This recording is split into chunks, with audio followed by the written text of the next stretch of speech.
غوث اعظم کی چاہنے والی ایک غوث اعظم کی مریدہ کا واقعہ یاد آ رہا تھا۔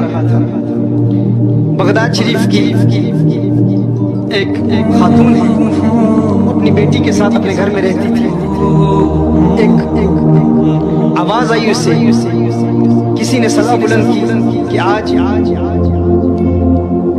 خلیفہ بغداد کے محل میں میلاد کی محفل ہو رہی ہے۔ اس کے دل میں جذبہ بیدار ہوا کہ نبی کریم صلی اللہ علیہ وآلہ وسلم کی میلاد کی محفل ہے، مجھے بھی حاضری کا شرف حاصل کرنا چاہیے۔ اپنی بیٹی کو فوراً کہا کہ اب تیار ہو جائے، ہم نبی کریم صلی اللہ علیہ وسلم کی میلاد کی محفل میں حاضری کا شرف حاصل کریں گے۔ وضو کرو، نیک کپڑے پہنو، کیونکہ حضور اکرم صلی اللہ علیہ وسلم کی محفل میلاد کا انعقاد ہوگا۔ اور سنا ہے کہ علاقے کے بڑے بڑے علماء، بڑے بڑے مشائخ، بڑے بڑے صوفیاء وہاں آئیں گے۔ کونین کے والی، مصرف خوباں، سیاح لا مقام، نازش ارض و جہاں صلی اللہ علیہ وآلہ وسلم کی بارگاہ میں عقیدتوں کے گجرے نشاور کریں گے۔ او بیٹی تیار ہو جاؤ، یہ موقع زندگی میں بار بار نہیں ملتا۔ عظیم علماء موجود ہوں گے، عظیم ثنا خان موجود ہوں گے، اور ہم بھی محفل میلاد مصطفیٰ صلی اللہ علیہ وسلم میں حاضری کا شرف حاصل کرتے ہیں۔ وہ ماں اور بیٹی دونوں حضور اکرم صلی اللہ علیہ وسلم کی محفل میلاد میں حاضری کا شرف حاصل کرنے کے لیے وہاں پر جاتی ہیں۔ خلیفہ بغداد کے محل میں پہنچتی ہیں اور دیکھتی ہیں کہ سامنے ایک دربان کھڑا ہے، ایک چوکیدار کھڑا ہے۔ وہ سوال کرتا ہے کہ کیا تمہارے پاس کوئی دعوت نامہ ہے اس محفل میں آنے کا؟ انہوں نے کہا دعوت نامہ تو نہیں ہے۔ کہا تو پھر تم کیوں آئی ہو؟ کہا ہم نے منادی کی ندا سنی، صدا سنی، کوئی آواز دے رہا تھا، کوئی اعلان کر رہا تھا کہ حضور کی محفل ہے۔ ہم نے سمجھا کہ یہ دعوت عام ہے، ہر ایک کو دعوت دی جا رہی ہے، ہر ایک کو بلایا جا رہا ہے، تو ہم بھی حضور سے پیار کرتے ہیں۔ ہم ماں بیٹی دونوں اس لیے یہاں پر حاضر ہوئے ہیں کہ حضور اکرم صلی اللہ علیہ وسلم کی محفل سنیں گے، حضور اکرم صلی اللہ علیہ وآلہ وسلم کی عظمتوں کے ترانے سنیں گے، کوئی نبی کریم صلی اللہ علیہ وسلم کی ولادت کے بارے میں معجزات میلاد مصطفیٰ صلی اللہ علیہ وسلم بیان کرے گا تو ہم بھی میلاد منائیں گے۔ انہوں نے کہا نہیں،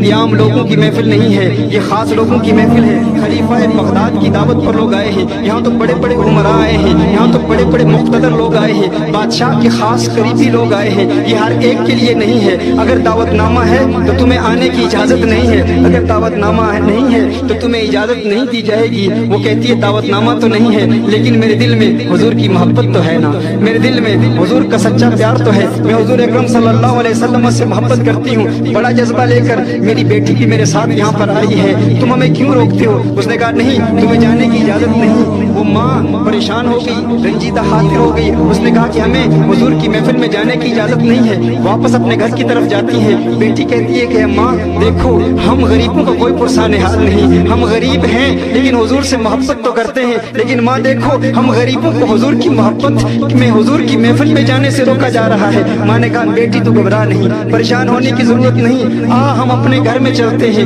حضور اکرم صلی اللہ علیہ وسلم کی محبت، حضور کا کرم، حضور کا فضل، حضور کی رحمت کہیں خلیفہ بغداد کے محل تک محدود تو نہیں ہے۔ حضور اکرم صلی اللہ علیہ وسلم کا کرم ہمارے کچے مکان میں بھی ہو سکتا ہے۔ اے میری بیٹی ہم اپنے گھر میں جا کر حضور کی محفل کا انعقاد کریں گے۔ وہ گھر جاتی ہے، وہ کہتی ہے یا رسول، وہ کہتی ہے کہ میری ماں نبی کریم صلی اللہ علیہ وسلم کی محفل ہم دونوں ماں بیٹی کیسے انعقاد پذیر ہوگی، ہم کیسے منعقد کریں گے، یہ کیسے ممکن ہے، یہ کیسے پاسبل ہے؟ اس نے کہا گھبرانے کی ضرورت نہیں، میرے آقا کرم فرمائیں گے، ہم وضو کریں گے، نئے کپڑے پہنیں گے، نئے کپڑے پہن کے آقا کی عظمتوں کے ترانے الاپیں گے۔ مجھے جو بھی میلاد مصطفیٰ صلی اللہ علیہ وسلم کے معجزات اس وقت یاد ہیں، میں آقا کا میلاد بیان کروں گی، آقا کے نعتیں پڑھوں گی، اور جو اشعار آقا صلی اللہ علیہ وسلم کی میلاد کے حوالے سے مجھے یاد ہیں میں وہ پڑھتی رہوں گی، تجھے سناتی رہوں گی، تو سنتی رہنا، یہی ہماری محفل میلاد ہے۔ بیٹی نے کہا ٹھیک ہے ہم چلتے ہیں۔ ماں بیٹی دونوں گھر میں بیٹھی ہیں، ماں آقا کی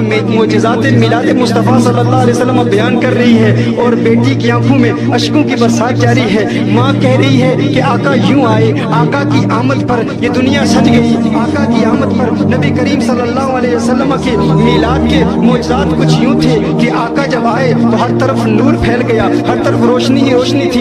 یوں پوری رات گزر گئی، وہ اشعار پڑھتی رہی، بیٹی سنتی رہی، اشعار کو سنتے سنتے ساری رات بیت گئی۔